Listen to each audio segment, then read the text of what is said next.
خویندرونو ښه خلک ښه کارونه کوي او بد خلک بد. د ښو خلکو کړنې معلومې وي، د ښو خلکو کورونه معلوم وي، د ښو خلکو ناسته پاسته معلومه وي چې چا سره ده، د ښو خلکو د کور مخه معلومه وي، د ښو خلکو پلورنځي معلوم وي، د ښو خلکو په جماعتونو کې او په دیرو کې ناسته معلومه وي، په بازارونو کې ګرځېدلې معلوم وي، او د بدو هم معلوم وي. خویندرونو ښه کارونه کوئ، بد مه کوئ.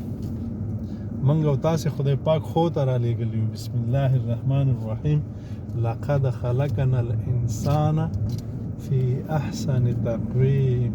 څنګه چې خدای پاک دغه انسان احسن چې د دې نه نور ښه نشو پیدا کولی، چې څه خوبیانې وي په دې کې واچولې، جوړ یې که راویلی که همدغسې دا د ښو کارونو ماشین دی. او چې بد کوي دا ماشین به خرابېږي او د دې مقصد به چې دی بیا لاسته نه راوړي. نو عزیزانو ښه کوئ، بد مه کوئ. السلام علیکم.